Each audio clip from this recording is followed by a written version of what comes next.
Greetings. Good evening. Woo! Welcome to the gutter. Everybody ends up here eventually. It is only a matter of time. I would like to greet, introduce, and otherwise present the dual guests of tonight's wonderful show. Nefarious from Global Frequency Studios and Oden, president of the Bob Human Xerox Machine Cane Appreciation Society. I hate you. I should How have are you seen this gentlemen doing tonight? It's But- never gonna get old. I guess I should really be pointing my ire at Dean because he's the one that started the whole Bob Kane thing for me anyway. But Yes, he did start it, but I have decided to run with it. So fair yeah, enough. how are we doing tonight, gentlemen? You had a wonderful launch a couple hours ago over on Michael Bancroft's show for your book, which we're going to get into in here in a little bit. But I thought we'd kind of delve a little bit into the background of this because this isn't just any character. This is a public domain character that has a rather unique and diversified history behind it that I think makes your book even more engaging on top of the wonderful art and the story. And you know that it's going to be wonderful art because of the team that you've got involved, who we will give it in to talk about later. But also, we know the story is going to be good because if there's anything that you can say about Oden, in addition to his immense fandom of Bob Kane, it's that he can write a good story. And when you have an authoritarian dictator like Neff hanging over the head, pulling those mechanized strings, you know that it's going to be even more finely detailed and honed to perfection. So tonight, I guess, something special, if you will, for here on the gutter, because usually we try to talk about more comic-oriented things, but this is not really a comic in the broader sense. I mean, we're going to get into its comic connections. But I think really what this comes down to is heroes, right? I mean, it's superficially superheroes. And lately, they've become something of a cultural epoch over almost the last 3 decades in American pop culture, primarily due to the significance of film. And I guess if you doubt the role that film plays in our current, well, if you can call it a culture, simply listen to the verbal parlance that dictates the manner in which we speak to each other. I mean, during the Revolutionary War, the American Civil War, if you read soldiers' letters home, they're citing the collected works of Billy Shakespeare or Lord Byron, depending on which side of that coin you go on. Or they cite biblical verses, right? And it's often simply by rote, not even by, citation. They're just reading purely by memory. But today, in our daily exchanges, quotes from films have replaced all of that. And so that the film has truly replaced a massive part of our culture and really ingrained itself. But is this explosion of heroes present within our film media truly a new reality?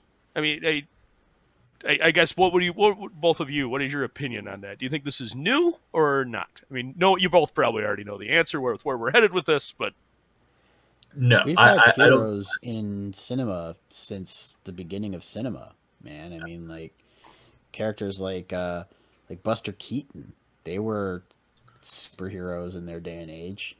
They the whole physical comedy thing was stuff that regular people weren't able to do. It was remarkable, and they pulled it off with panache and flair and entertained people doing these incredible physical stunts. And like, I don't know, we mentioned earlier, there was Zorro and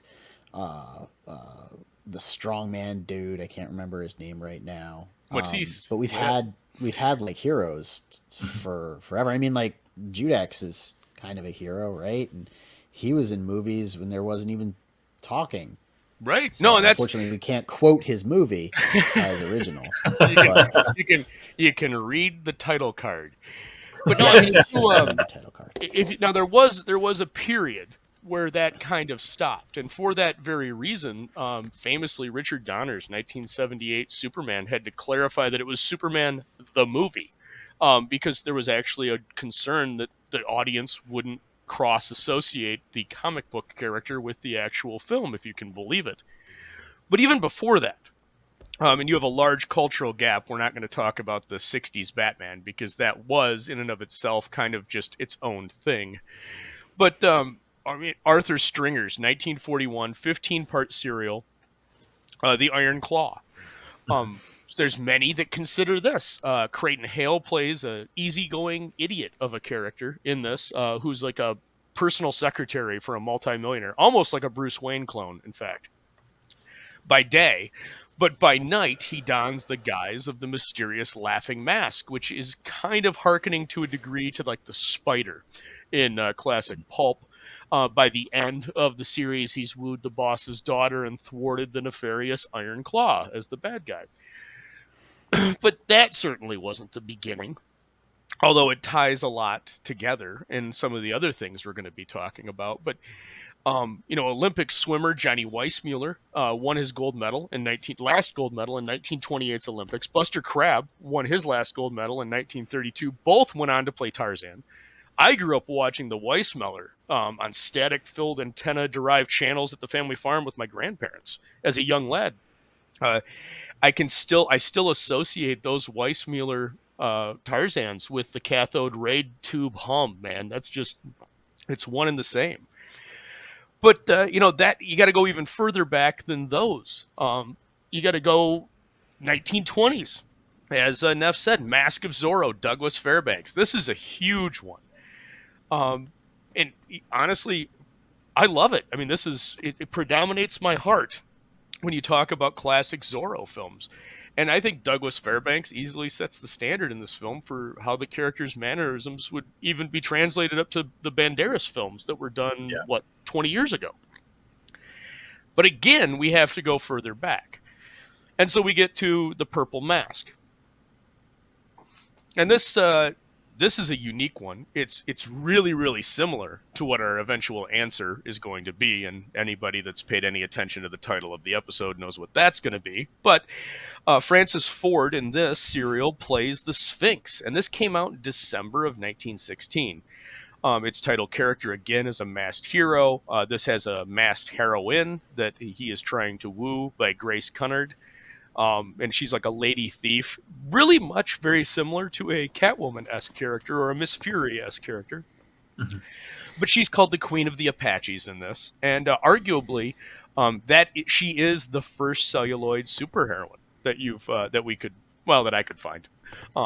Couldn't find any other citations of anything before this, but she leaves a purple mask as her kind of calling card, which has some connotations back to the Phantom, the ghost who walks, obviously.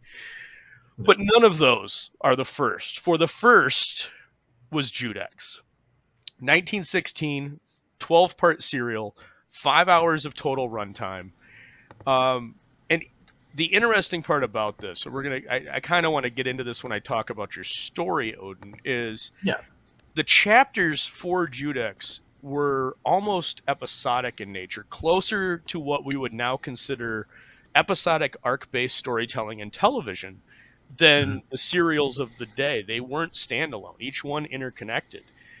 And that was extraordinarily unique. And the character of Judex was born out of two men. I guess, do you want to go into this a little bit, Oden? You probably know it a little bit better than I do. No, let me. I thought that it was only something you could do in 2023. What's that? Have someone born out of two men. Oh. So Judex was created by Louis Fouillade and Arthur Berned. I'm probably horribly mispronouncing those names right now, but they directed the silent serials, and the story of it was you had this guy whose father had been ruined by like a corrupt banker. And so he was trying to bring the banker down, and that's like that storyline that you were talking about. Aldous is him going through that, and he uses powers of hypnotism and persuasion, and everything like that to eventually get back at this guy. It's got somewhat of a like Dumayan Count of Monte Cristo feel to it a little bit. But yeah, like it was an intriguing thing. And then, for me, the big thing that had kind of brought my eyes to it was, and you were right, Aldous, Walter Gibson had never said it. Like, I misread. I'm sorry. Could you say that a little bit louder for the people You in the were back right, of the room? Aldous. Thank you. Thank you. That will be clipped and utilized for years. But On that note, I think it's really important that we pause right there, right after you capitulated and said that I was right, and greet our wonderful chat. We have Arrogant Ape, who is doing a beautiful job with his French this evening. And Yeah. he does say, however, if I don't get the eye à la piece, I blame the French. Well, they'll capitulate just like Odin just did, because that is their nature. Obviously, we have Nefarious joining us today. Snuggy Jr. saying, $25.91, congratulations on the launch. Crazy Mad, the Mad Lad himself of the evening. Yo, chat, great to see you, Crazy Mad. Lord Ravener, awesome to see Ravener. That's 2 of my 3 fellow co-hosts over on Jeremy Ice and Fire's channel. Great to see you, boys. Thanks for joining us. We've got Finatra. Finatra's in the house. Great to see you, Finn. Frequency Girl's here. She's classing up the chat. I'm not sure you're in the right place. This is the gutter, Frequency Girl. Yucky Gum has joined us with a 10K super chat. Thank you so much. I appreciate that. And well, look at this. It's the vice president of the Michael Oden Appreciation Society, Dean James. Dean James. Thank you. Hey, Snuggy. Great to see you. Quality over quantity. Yes. Because Crazy Mad had pointed out that I'm doing more streams than Dean is lately. There you go. Aerith has joined us. Where's that Judex person at? He's probably wearing a yellow star somewhere. Well, he's dealing with some riots right now. Important things. Zaid Comics, what is this channel? This is the Lord Crackhead Comics channel. Every Friday for about 60 minutes, Crackhead gives me the keys to the Thunderbird, and I drive it around the block. Oh, this is very funny, and his yet. acerbic wit is truly charming. Tune in every Friday to The Gutter if you can. It's a blast. It's Vicious sophisticated lies. and yeah, it's funny. It's Vicious Lies. It's The Gutter. There's nothing here. Aldous had that picture taken in an old-timey Photoshop. Yes, I did. All the way from Google. So, when's Judex versus the Masquerade? That's a good question. Do you guys have any plans for any eventual crossovers? I mean, we have a crossover on the campaign between Judex and the Black Terror Vaughn's version, and then Phil, we already talking and working, together on stuff, right? So if you want to do a crossover with the Masquerade, I'm all for it. I freaking love that character. I love the Masquerade as well. I would have. Yeah, I love the Masquerade. I think it was the still my favorite part of the original Lost Pages that I read, the Lost Pages.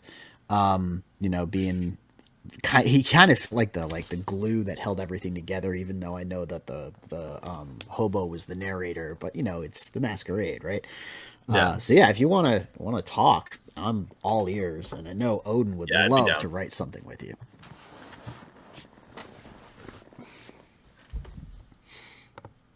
Let's see, and then Aerith is letting us know he backed because he's not anti-Semitic. Oh, nice. Well, thank you for that. And so 1916 in May, Louis Feloulade, because I practiced that, Odin. So I would be able to pronounce it, because I thought that'd be important, that I know how to pronounce the name of the guy that created your property.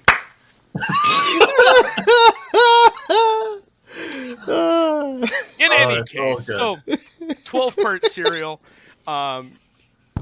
fantastic stuff. But it doesn't stop there. There's 3 additional films, and before we get into those, this is kind of the style that you can expect from the 1916. These are a couple of the serials. These are a couple of stills from it. It's obviously they're silent, but it's very heavy in contrast. Very beautifully done with how the black of Judex's character contrasts constantly with the backgrounds. And then in 1918, we got a follow-up to the 1916. And then this one is really where I think the character of Judex that we see more modern takes on really takes hold. He's more of a redemption-based character. He's more of a vengeful type character. He's searching for justice. Whereas in the first one, he was more of a almost like revenge was his primary motive. Here, he becomes more of that masked vigilante, and the mythology around the character really, arguably, probably roots more to this 1918 serial than anything else. And again, we've got a couple of great stills from this. I encourage, these are on YouTube. You can go find them. It really doesn't take that much work. If you do run into a problem, just Google it and you'll find them. But so there's those. And then there's a little bit of a lull. You don't really see much of Judex until 1934. But one of the things I did want to touch on is these were serials. So they were released episodically through theaters. But before every release, the two creators, Bernier and Fouloudelet, released short-form stories in various publications in the city that they were releasing the serial in, because this is 1916. It's not 2023. They only had so many cuts, so the reels actually traveled to different towns, and they would precursor to, like, the week before they were going to arrive in the theater, in the local paper or a local periodical, they would print the stories of Judex, and that would whet the appetite for when the serial rolled in, and it became a huge hit. To the point that the serial was still touring much later, and we're going to get into that. By 1940, the serial was well known. I mean, it had been around for 34 or 24 years, and everybody knew it, to the point that they started printing newspaper comic strips of it and just slapped Judex on another brand. But so is that what you mean when you talk about promotion? Yeah, that would be an example of promotion. Right. Like, let's theoretically say that you were like rolling out a product on like a random day, right? Like before that day, you would have wanted to like seed the ground so that people knew what they were getting, other than like maybe one appearance on a show that maybe only draws like 100 total views like 2 months before that. Right. I mean, like even if it's not a random day, even if you pick like a holiday that's significant to the property that you're doing, you know, like a red letter day almost. You should probably do some sort of promotion. And that would the appetite be something, and seed the ground and whatever. Well, you know, and we've talked a lot about this, Neff, both in the back rooms. I think we've talked about it when you were on Comic Talk a couple of times, that, you know, tying in important dates that people will recognize, or utilizing hashtags that normally aren't associated with promoting a product are all excellent ways, especially for something like Judex that might have like an audience of, I mean, if only there was like a province of a northern country in North America that spoke predominantly French that might have some kind of association with Judex due to the Francophile, you know, history of the book, you know, like the entire province of Quebec that might have some kind of association with, well, I don't know, like a holiday like Bastille Day. Yeah. I mean, Oden, are you taking notes? That's kind of exactly what I wanted to do. Okay. How'd that work out for you, Oden? Okay, moving on. So, between 1918, when the second Judex's New Mission was the name of that serial, of course it was in French, that's the Anglified version. Between that and then the Judex 1934 film, there were a series of books that were published encapsulating these stories that were primarily written by Berndet, and they were huge hits all across France. And arguably, this is where the mistaken impression that Judex is a pulp character is derived from, because these manuscripts, these published books, were very similar to what an American pulp would be at the time. However, due to his nature as a film hero, he's technically not a pulp hero, kind of like how Black Terror is a golden age comic hero and not a pulp hero too. But we're not going to, you know, split hairs or spend any time on correcting you on that. I'm so glad you're not going to bring it up.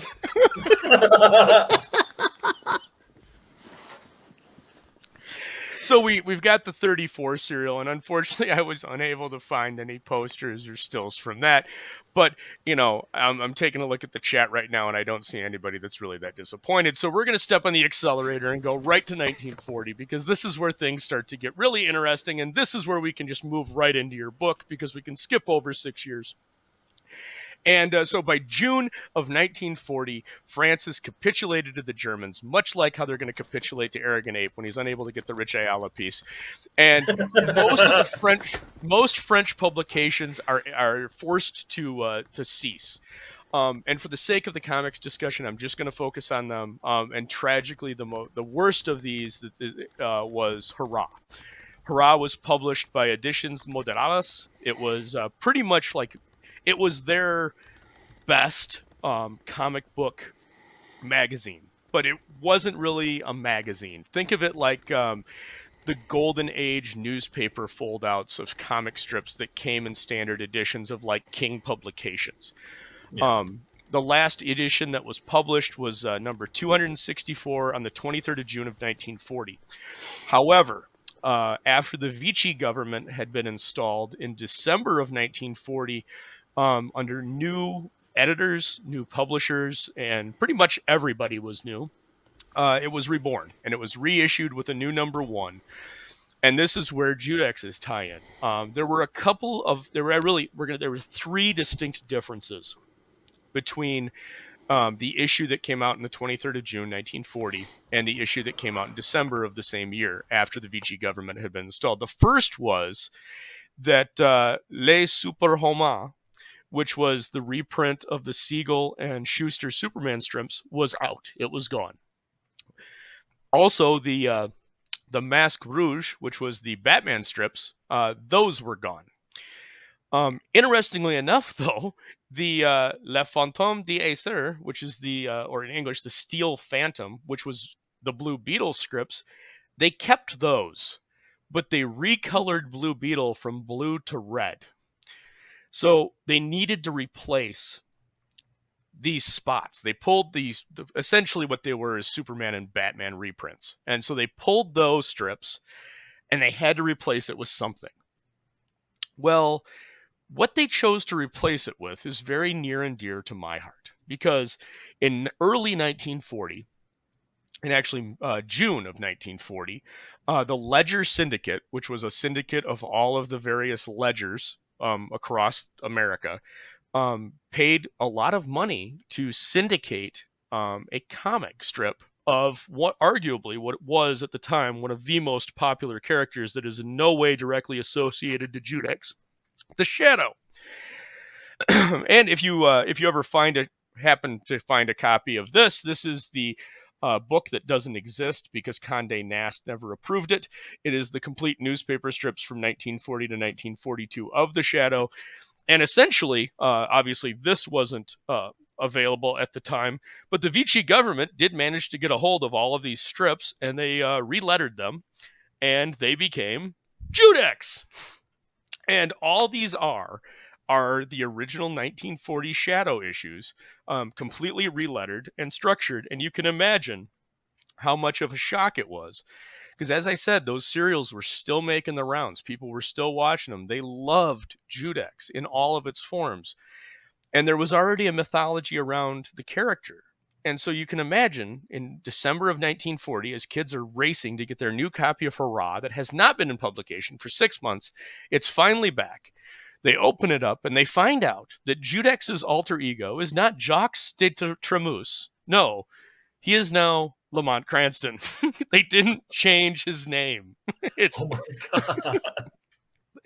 So they're just essentially relettered reprints, and you get 2 years of those, and they're great. I mean, the title block's fantastic. They're the same great strips. And they were republished a number of times in different manners and formats. They just kept it going. And then not much happens really with the character. The Shadow strip dies out, so the Judex strip dries out, because when the strip that you're copying dies, you really don't have anything to go forward with. And that pretty much is the end of Judex until 1963. And then in 1963, famously, we get George Furneaux's Judex, which is a rebirth of the character. And really, if you talk about Judex today, with any film fan, this is their direct association reference. I think it was 4 years ago the Criterion edition came out for this, and it's just ridiculous, man. It's a great film, but all the art people are all over it. So they've kind of completely ruined it as just an enjoyable thing. You can't just type it into Google or into YouTube and just get like a normal take. Everybody's huffing their own farts and just, talking about what a magnificent work it is because it's French. And, for whatever reason, film students just fawn all over the French. And then, the other thing is, it's got this guy in a bird mask. And I don't know what it is about this, but the references and allusions to this are all over the place. The most recent one was True Detective Season 2. There was the bird mask reference and allusion that was a play on what was going on in Judex with 2 scenes in particular. But so all of that brings us to July 14th of 2023, when a small, appreciated, but growing publishing company run by the Global Frequency reaches out and handles something with an idea that Oden had, and they launched this wonderful book. And gentlemen, tell me about your campaign. How does it tie into this beautiful history that we have here presented of this character?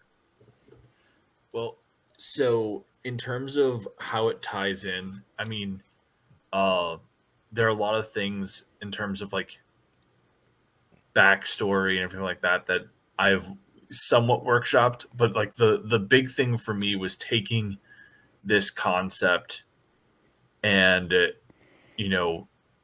kind of shifting things around to make it somewhat my own. Like I know that there's the whole Bob Kane just ripped off of the Shadow and what have you. I'm sorry. Here in the gutter, you need to refer to Bob Kane as his full name, and that's Bob the Human Xerox Machine Kane. Okay, Bob the Human Xerox Machine Kane literally just took like I'm blanking on what Shadow story it was. He took Mr. Bill Finger's art. Yes.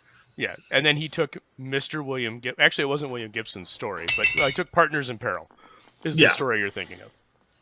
And made it into other things, but so for me it was important to, while I plan on making little homages to previous things, and these are things I've discussed with Neff, and he can verify as we've talked about certain allusions that we'll make here or there back to the original even 1916 serial.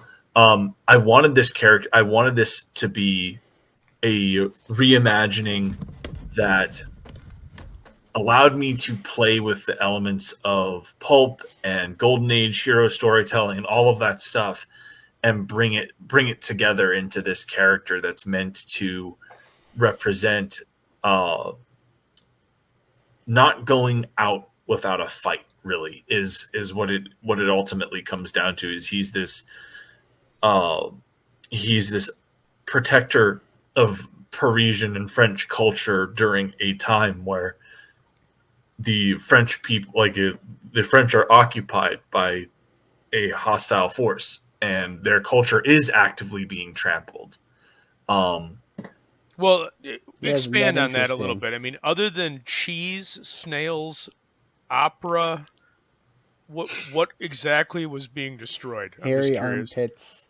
Yes, lack of bathing, cigarettes. Lots of smoking, striped shirts, barrettes, and mines. Oh yeah. But I think that obviously, the Germans sacked art museums in France and took paintings from there. There are a whole bunch of pieces from the Louvre that were stolen by the Germans. There's a whole bunch of things that were being repressed, and that just goes along with the occupation in and of itself. And so the whole idea is I wanted this character to kind of be this figure that represents French like that is a protector of French culture and is seeing the heart of France in Paris starting to die because its people aren't willing to fight. Gotcha. So in the context of what we kind of talked about, you've replaced the banker in the original serial with the occupiers, and he's extracting his revenge for the pain that they're extracting upon the essence of what it means to be French, essentially, beyond the whole surrender at the first opportunity. So what Oden did that I think is really clever, I hate the word meta because it gets horribly misused and like misappropriated even. But what Oden has done is almost like what you would consider something to be meta. Judex and the Shadow had their, relationship during World War II when the French weren't publishing in their own newspaper, right? Like they weren't publishing their strips, their Judex thing. So in a way, the culture there is supplanted. And Judex originally has nothing to do with Nazis as a story, as a character, as anything. There's no Nazis involved whatsoever. But what Oden's done is he's taken the character and he's taken the incident that causes the change in this character's trajectory that brings him in touch with the Shadow, that kind of creates the mystique behind him, and he's honed in on that, which occurred during World War II, and then he's made that the backdrop of the story of this interpretation of Judex. And I really liked how he decided to go there and make the character not so fixated on any one particular villain or anything, but on the situation. And the situation is more than just the Nazi occupiers. It's how the French people have lost heart as a result of losing their city to the Nazi occupiers. So the occupation, the occupation itself is the enemy. The Nazis, yeah, they're the bad guys that invaded the city. But then there's equal blame to be placed upon the residents in the city who either ran away, gave up, or capitulated to the Nazis. So kind of everyone's a bad guy, and France needs heroes. And Judex is there to preside and pass judgment over the people who play these important and even seemingly insignificant yet important roles in the struggle for France's survival as he tries to guard French culture. I thought that was really cool, and we should make a comic out of it. Nice. So when you're talking about the character of Judex, there seems to be and really based off your campaign, I keyed in on this. No big surprise. There seems to be 3 items that you're kind of focusing the whole character around: the cloak, the mask, and then the gun. Now I find the gun interesting because when you're talking 1940s. The first thing that comes to mind when you're talking about a handgun is certainly not a revolver, but you have chosen to make the Widow a revolver. Why? Not just any revolver either. I wanted it to feel. I didn't want it to necessarily feel current. I didn't want it to feel like current generation, but I wanted it to have this kind of antiquated feel without being completely like useless by that point in time. Right? Obviously I don't want him using like a fucking flintlock that's not going to hit the broadside of a barn. I hate you and Solomon Kane. Sorry, but it just that wouldn't work in that setting. But I loved the idea of I what I had initially done is I kind of looked at service revolvers and the French military in early World War I period, right?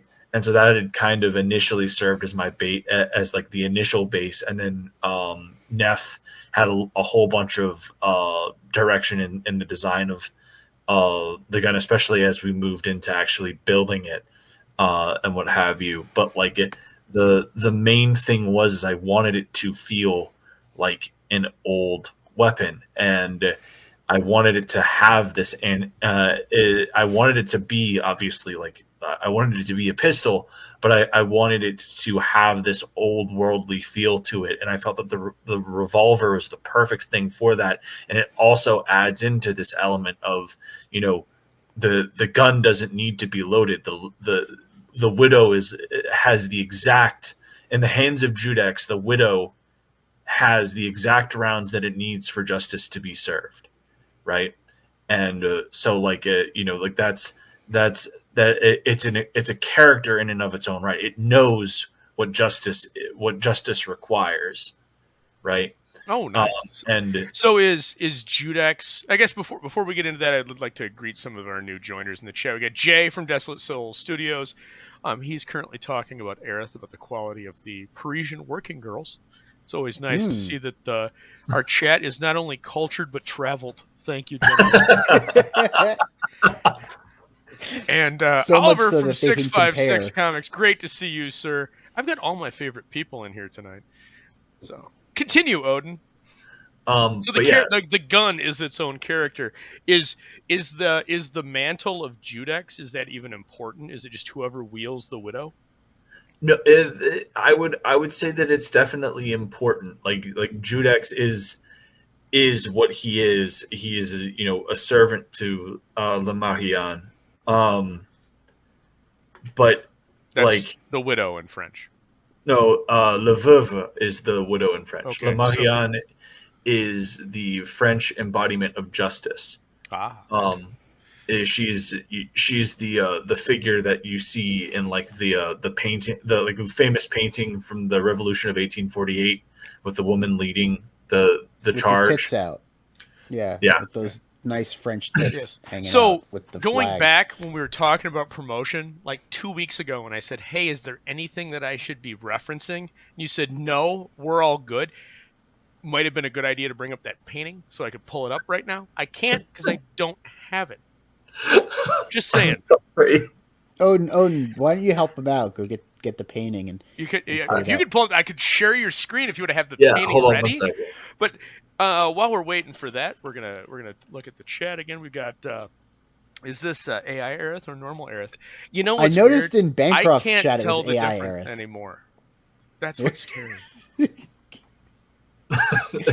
But Aerith does say, "Wish I was always loaded," and that's why I can't tell, because I don't know if that's AI or that's the real Brian. And even, was Brian ever real? That's the other question. That is the real question. Was Brian ever real?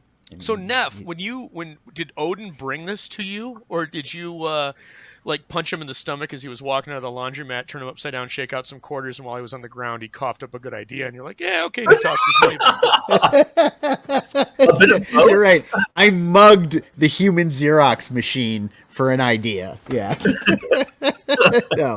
No. Odin came. How it happened? Odin called me up and he said, "I want you to read something that I wrote because I want to make a comic using this new character that I'm kind of like, you know, reclaiming because he's public domain and doing my own take." So he sends me this prose essay short story kind of thing, which is very pretty, and I think we should make it like a little book of, you know, like a little book of prose or something and put out on the campaign so that people can see like the first iteration, the original incarnation of this story.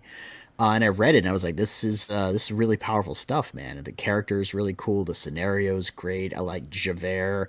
I like the whole conflict and everything, but it's missing some things that I think we could bring out more and make it, you know, even better. And I think we could polish it up and break it down into script format and get this artist that you found to really put in some incredible work following our layouts and making an incredible comic.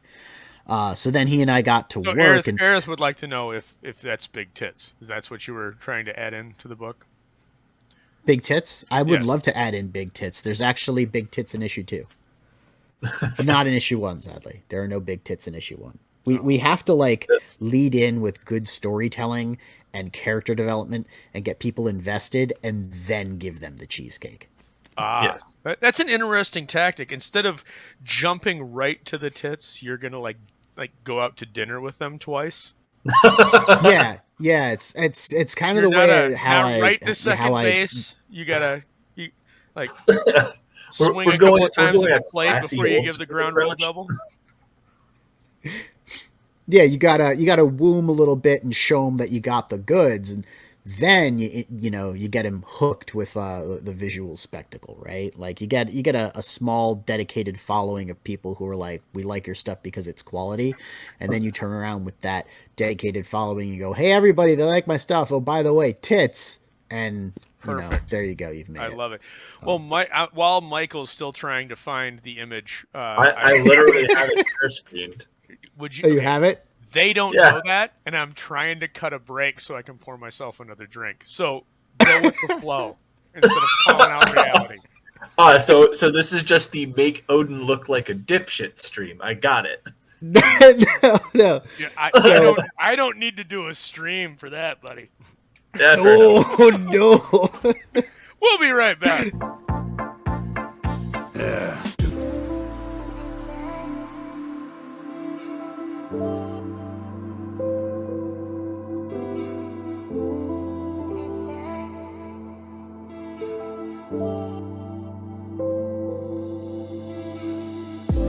Try some new Minute Maid orange tangerine. It's got calcium. Then I'm not drinking it. Oh, no, it's sweet. You'll like it. I don't believe you. Well, then who would you believe? I don't know, Robert Loggia. Whoa, Robert Loggia. Billy, your mother's right. New Minute Maid orange tangerine tastes great. It's got as much calcium as milk. If you say so, Mr. Loggia. Yeah.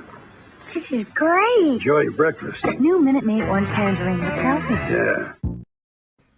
What the Yeah, we're back. Hi, Yeah. everybody. Yeah.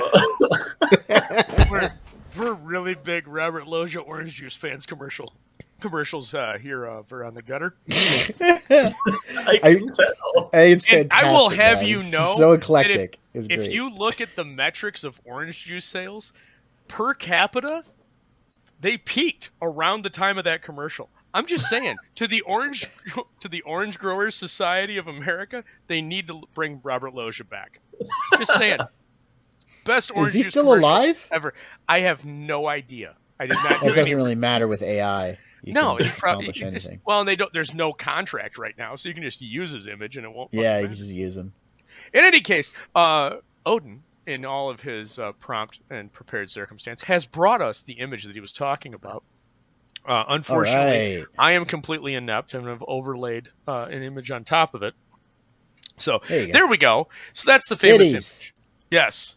So now is the face on the gun? And I again, tragically, I don't have an image of that. That's who you're modeling, the face that's on the end of the widow. Yes, it's on the yes, coin. the mark. It's the face that's on the coin, and it's the face that's on the gun, both facing underneath the barrel and in profile on the grip on the handle. Yes. Now is the gun is not functional, correct?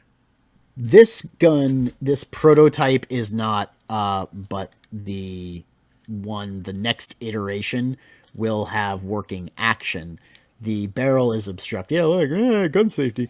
The barrel is obstructed, but It's the Flag Day single at action Neff's house. lever and trigger mechanism will. Like, I could show you the internals here if I open it up. We're still working on the alignment of this piece here so that the hammer actually cocks. As you can see, like it moves the trigger just a little bit, and it doesn't move it enough to get the catch, but we're working on that part. So you're working on getting the full cocking mechanism operation. Yes, I'm working on going off fully cocked rather than half cocked. I'm also trying to get that trigger under control. I do this But for yeah, you, the Chad. gun is It's for you. a peacemaker, and we went with that because of the loading gate. You just kind of you would load single cartridges one at a time rather than like whipping out the side loading cylinder and going 6 then whipping it back. The Peacemaker is kind of iconic in its design, and with that side loading gate you just kind of click click click click click and the cartridges would come out one at a time if you're using the little plunger thing.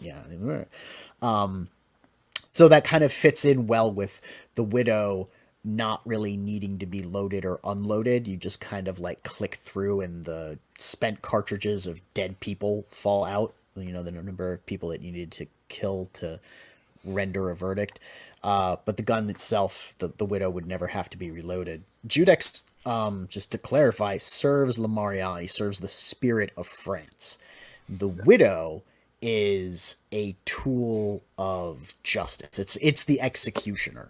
Right, so like having the Widow in his possession allows him to be judge, jury, executioner. That kind of element. But his because again you've talked about a couple things here. So the Widow is the executioner, but Judex is the judge and the jury.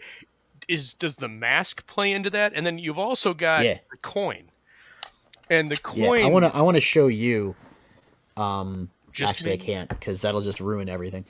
The mask it allows him to mesmerize people, and if you stare into the face of justice, he peers deep into your soul and bears your past forward. He basically peers through your life and finds where you went astray, and it's kind of like his penance stare. That he does with the mask, except it's not searing fire that's burning you in your soul. It's let me examine the strands of your fate and how they have woven a twisted, path for you to get here. And then the cape of Midnight allows him to like manipulate shadows and move through shadows, and he uses it as like the tapestry upon which he projects or the guilt or innocence of the person that he's presiding the verdict over. There are other toys that he has at his disposal that we don't really go into, but it's all sorts of stuff that you would find in the Court of Miracles. Like what we added at the end, there's the Apocalypse Tapestry, which is a big series of tapestries. They're huge. And they depict all sorts of weird scenes. And you can look them up. They're like a French thing. And so he's got those in the Court of Miracles. And he uses them to kind of like see what situations are in the future that are going to need his attention. And then there's the Cassini map, which is like the first topographical map made of France, and there's specifically a portion of Paris, and he uses that to like track the movements of important things going on in the city so that he can peer into his crystal ball and have some clairvoyance over that area, like remote viewing. So like there are all these different things that kind of tie into historical elements of French culture that he's safeguarding in what Oden likes to call the hub of the mystic, the Court of Miracles, his secret spot under the city where he keeps the Widow and all of his other strange, esoteric, and arcane objects. Why under the city? Right? Tell me, is it? Did you so when you think of like the Shadow or even Batman or any of these characters, they always have that kind of like underground layer where they have eyes, or they're able to watch over the city, and it's also a place where they have like things on display in certain cases, and so I really liked this idea of Paris is known for its catacombs, so I had this idea to kind of have the Court of Miracles be in this catacomb like setting where it's filled with all of these relics of French culture and history, and like kind of like V for Vendetta's house. Yeah, I'm sorry, Odin, I don't mean to interrupt you. Neff, are you implying that Odin would be drawing from yet another source of somebody else's material to Possibly, but Odin really likes Phantom of the Opera, and I get a lot of Phantom of the Opera feel Interesting- or interesting vibe note. for the Court of Miracles. It's like having that sort of underground opera house kind of feel. I That think is- what that is Oden is interesting. doing is he's seizing upon some tropes that are comfortably worn, and Ooh. he's using them sort of to make his own tapestry, to make his own quilt. So Is to it speak. is it that comfortably warm, like after Thanksgiving, the turkey's been out of the oven for a couple hours, it's been sitting there, and you're just kind of picking at it? Is it that kind of warm, or is it you sat on your hand, it's gone to sleep, and that kind of warm? It's the kind of warm where you dress up in someone else's clothes and you mix and match different articles of clothing to make an outfit that suits you, but it's really just everyone else's clothes that you're borrowing what they're really warm. Gotcha. Well, I want to comment here. I've really loved what Aerith has done in the last 5 minutes. He's offered us some beautiful historical context on the cult Peacemaker. Yep. He's offered us this was probably the best comment of the night. I don't know how anybody is going to be able to beat this. I must say, the weapons we have are absolutely next level, from cutting-edge energy blasters to electrifying plasma swords and everything in between. Our weapons are designed to awe and inspire. Apparently, Aerith has become a promotional vehicle for Raytheon. So that's awesome. And then, but really near and She's dear, the new merchant of death. she goes into the Robert Robert Loggia biography. God bless AI, man. This is it is. It's scary. It how fantastic and right on the nose it still is. So for those that are, I guess, for those that are on the fence, for those that are looking at this and going, man, do I really want to buy a $10 comic that's shipped to me for free and has fantastic art? What can you do to push them over the line? Because your price point is way under market. Your art is way above market. We know because Oden's involved and Neff's involved that not only is this going to be a good story, but it's going to be well constructed and edited. Neff is actually a tyrant. I would argue he's worse than me. So it's going to be solid and engaging. And you're planning on more. And is this done? Is this completely ready to print right now? No, we would like it to be, but Fabrizio is still working on some of the last pages, and I'm going to make him go back through and take care of some of the inconsistencies that we picked out. There's at least one panel on every page where there's something that I want changed.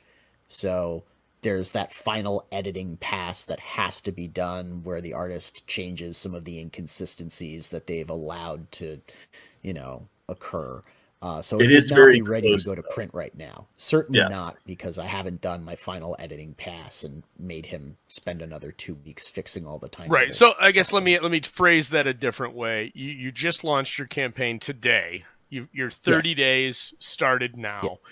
Do you Yeah. anticipate in 30 days that your print file will be complete and you're ready to print? I anticipate that within 60 days it will be. Okay, so you're going to go with the 30 and then extend to the extra 30. So by the Yeah. time this did you campaign... know Indiegogo changed their policy? You can extend as many times as you want now within the 60 days. Really? You don't have What? to go 30 and 30. Wow. You can go 10 and 10 and 10 and 10 and 10. Yeah. How Yeah, does they that just changed affect? it. Because you have to ship within 90 days based on their TOS for your declared ship date. How does that?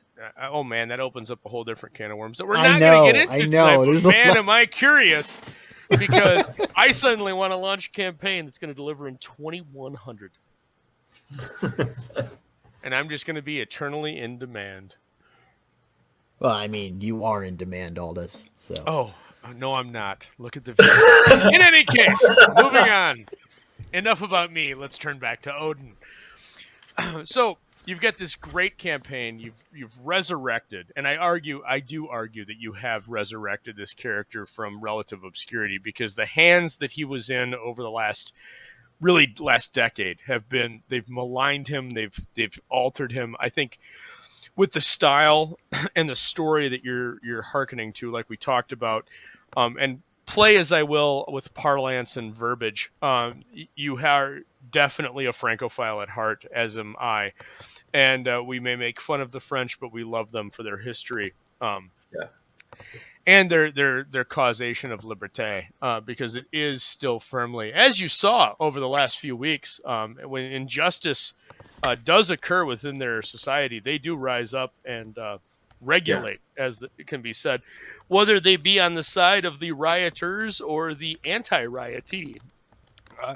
They take care of themselves. So I think you've definitely touched a strong core of emotion there, and I really love everything that you've put into this. I guess I really don't have anything else to offer. We can certainly go longer, but I know you guys have both had long days, so I'm going to throw it over to you guys. If you want to continue, we can certainly continue. If you want to close it out, I've loved every minute of this, and either way, I'm good.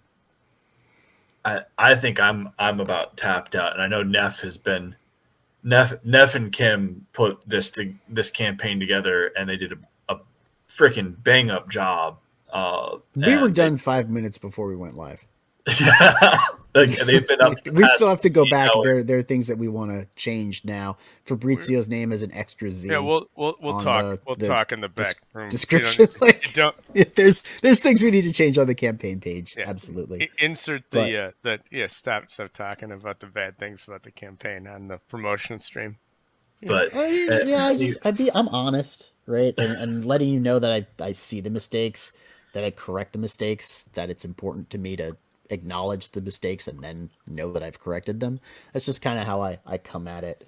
We got back from Japan Wednesday night, and we just kind of worked straight through Wednesday night, Thursday, and it's Friday night. And I think I've slept maybe for 3 hours in the past 2 days. So I'm going on my, I don't know how many it's wind at this point. Well, at this point, Neff, sleep is for the weak. Man up, step up, adapt, overcome, and compensate, man. Because you've got questions in the chat. What's the tier called? Eric the Guapo's calling you out right now. What's the tier called? Pronounce Eric, all the look at the tiers, damn Go. campaign. Go. If you can't figure out What's name the of the tier that I named after you, No, come on, Odin. then I don't know, brother. What's the featured tier's name? Pronounce it correctly with the appropriate Parisian inflection. Go. Fraternité. Wow, Neff actually did it better than you. I'm so disappointed. But yeah, Eric, I did a $10 tier, which is the book at base cost. It is. It's plus free shipping and no stretch goals, and it's called El Guapo because it's fantastic. A handsome tier. It is. It's a good looking tier. You Yeah, know what? You know what I would like to see, streamlined. Neff. I would like to see you sell a plethora of the El Guapo tier. I would too. Funny enough, though, I think we're going to have. So my prediction is we're going to have the most Liberté tiers, and followed shortly behind by Fraternité tiers. Then the least number of tiers that we're going to have of the unlimited tiers is Egalité, and then slightly ahead of that will be the El Guapo. Because as much as we talk about having a no stretch goals, low cost, free shipping tier, most people want the give me the $20 and the little extra things and some stretch goals, because that's what I'm here for, because this is crowdfunding. And then you give them a little bit better bang for the buck, and even with a higher price point, something like Vaughn's crossover comic, that'll do pretty well. So that's my prediction. Right. Well, we're turning a little bit into some dark territory because Dan Plagle has shown up and he wants to talk about Vichy France. Shit. I will leave that entirely up to Odin. I'm not touching that one. I do not have the energy to touch that monster tonight. Eric Guapo is coming to us from the beard and the barley and asking Aerith, kiss me. And then we've got Aerith saying, accepting others means valuing their unique perspectives. I just want to go back to this. Let's talk Vichy. Okay. Experiences and identities. Let's go back to this. Let's talk Vichy. It involves listening with an open mind. Let's go back to this. Let's talk bitchy. And treating everyone with respect. Let's talk bitchy. Okay. Well, I think we've broken that one down enough. Eric the Guapo says, kiss me on the mouth, Aerith. And now it's getting weird. Guapo needs a bookmark too. Throw one in for him, Neff. I have to say, I agree with this. Team bookmark. This campaign needs a bookmark. We do have a bookmark. We need it now. Where is it? I don't see it. It's not on where I can't buy it by itself. It's not on there yet. Yeah, it's not on there yet. We have it here. I can show it to you.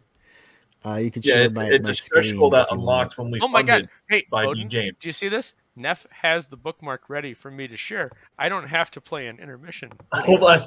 Wait. You have to highlight Aerith's response to Eric. Eric, I kindly ask you to reconsider your aggressive approach.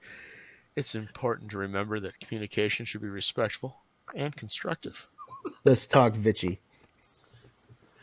Well, that's Vichy for you.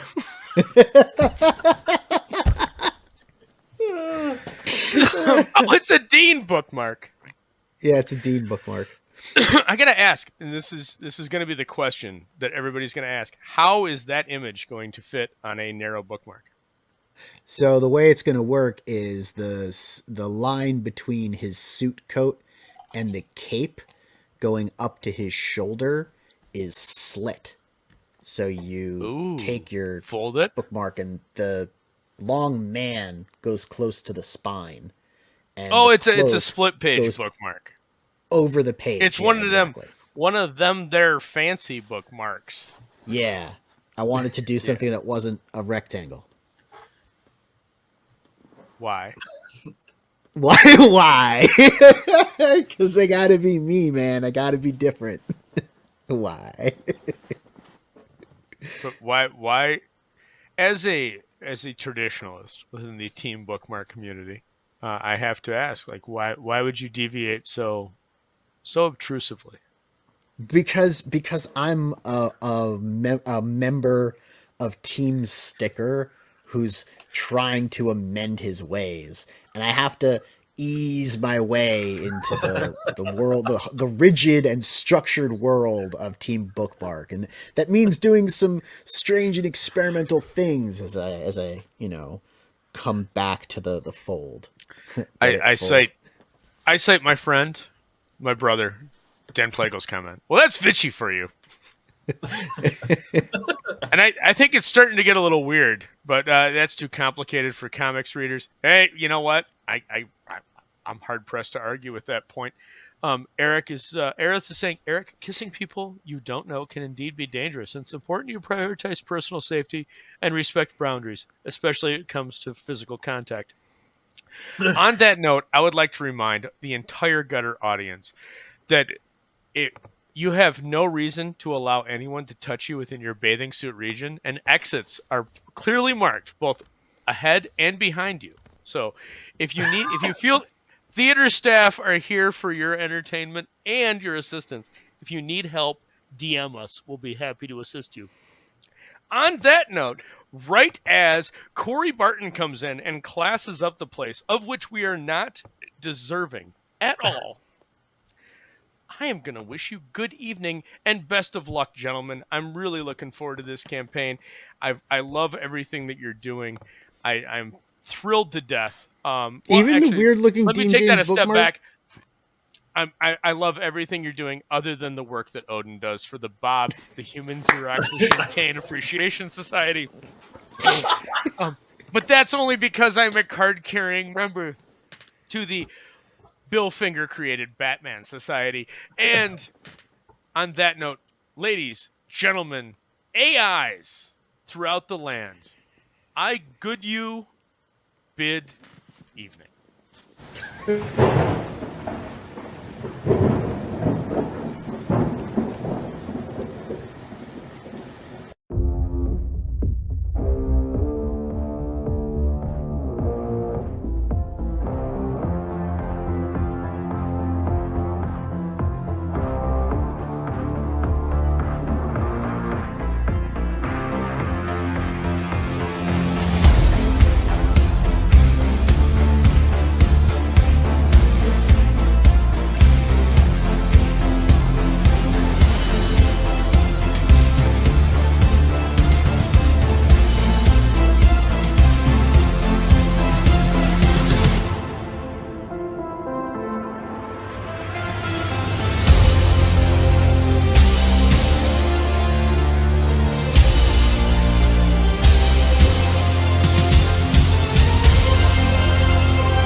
You're still here?